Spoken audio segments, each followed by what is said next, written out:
Welcome back to a little mini update on the 3.0 JLU build.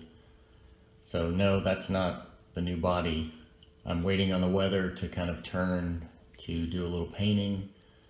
So in the interim, I've been looking at the shocks and the suspension setup and the ride height and these 40mm Endura mountain shocks that we put on last time. So it's as low as I think I can get it with these shocks right now. But I think from last time, you'll remember we had 2 tires and the RC 4-wheel drive tool as far as flex. So I've played with the rear suspension a little bit, and now we've gained a tire. And I'll show you what I did, although I don't think I'm going to stick with it. So I relocated the shocks inside the frame, still mounted to the upper body mount position, but just running up inside the frame. And I used some little spacers, those little mofo plastic spacers, to stand them off a little bit. And then I took out the springs, so they're full droop. And I tried them with the springs reversed under the piston, but you lost too much travel.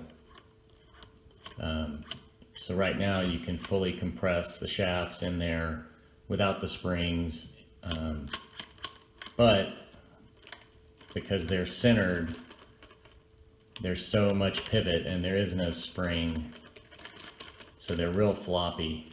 So that's what I don't like, but it does allow a ton of flex.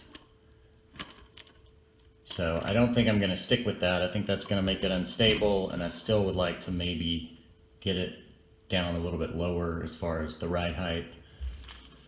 So Power Hobby to the rescue with their 32mm gunmetal gray shocks. So these are the stock length, so I'm going to put these on, and I can always lean these back in the normal positions on the frame to get a little more flex. I'm also going to put on these aluminum flex blades from Mofo RC on the rear axle, so that will give me a little more flex with these shorter shocks while keeping the ride height down. And then last time we put on those extended axles with this big beefy hex, and these axles extend the axle, but they leave the peg hole in the OEM location, so you have to run the deep weight. And so that's what I said last time, you're stuck running these weights. So I figured out a way to not run them. I ordered up a set of these extended hexes, which typically you put on the stock length axle, and then you've got to use the barrel nuts that they come with instead of lock nuts because your stem doesn't protrude.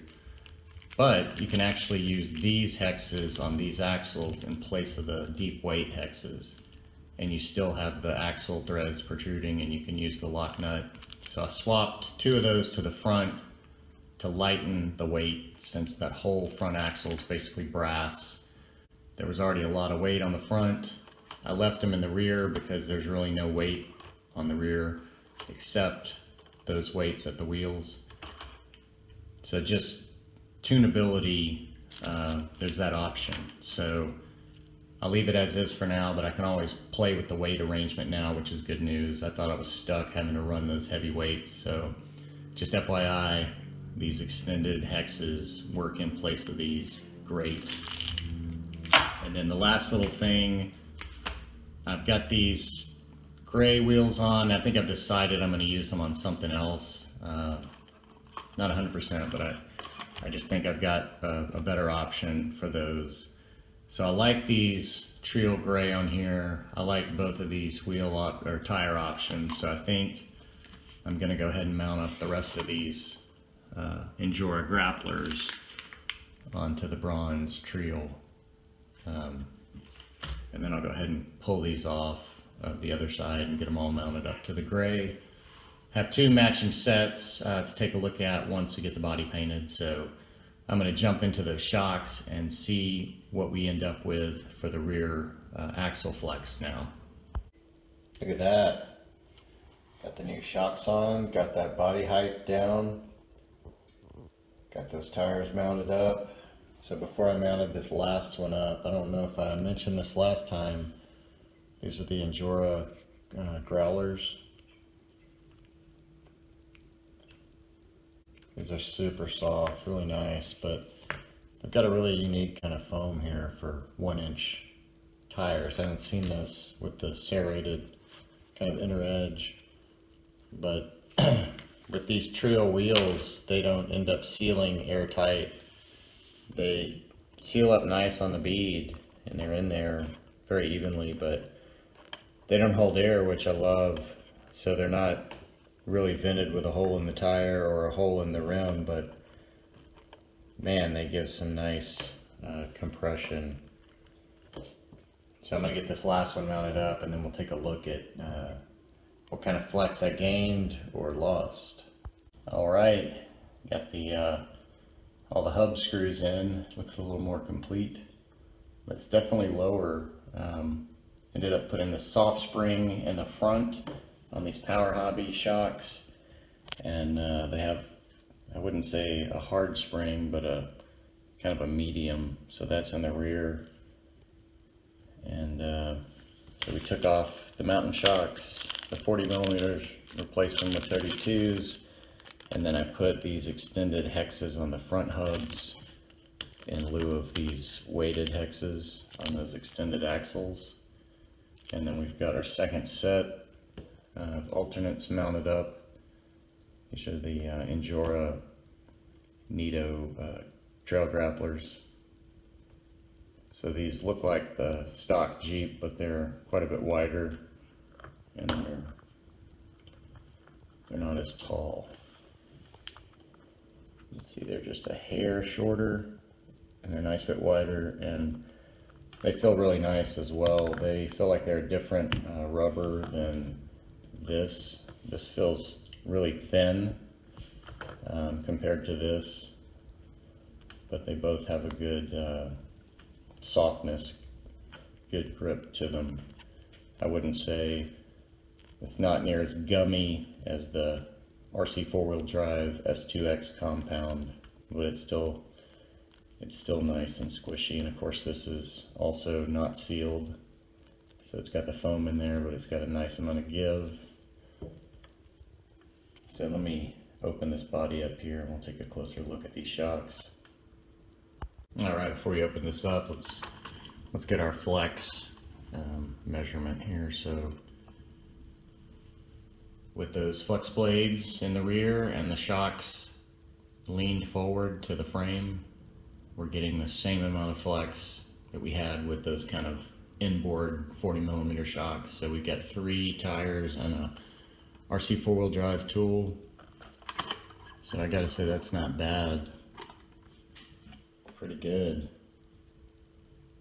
And we've got the body sitting a lot lower, so that ought to be nice on climbs. So let me pull it open and we'll look at these shocks. We've got some crazy compression in the rear.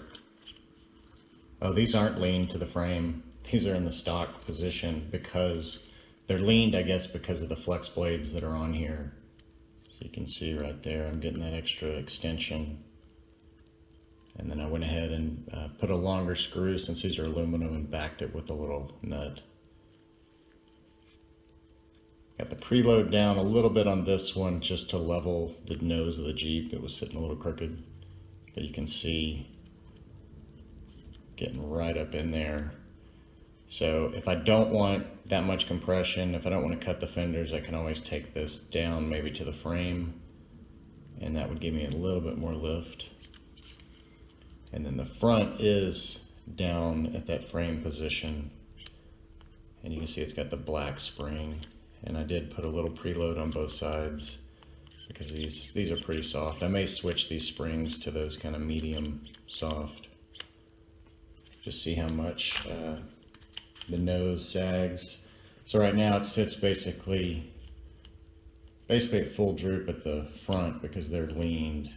I've got it sitting up just a hair because of that preload, and then the rear has got quite a bit of down travel. So overall, I think I'm pretty happy with this suspension tweak. And I gotta say, I'm a fan of the flex blades. That's a good way to get a lot more out of your 32mm shocks. So I think this will end this little update video. Not going to be much progress until I get the body painted, and then I can start putting in all the body work, detailing, and lighting, and get this thing running. So hopefully that'll happen soon. Thanks for watching, and stay tuned for more.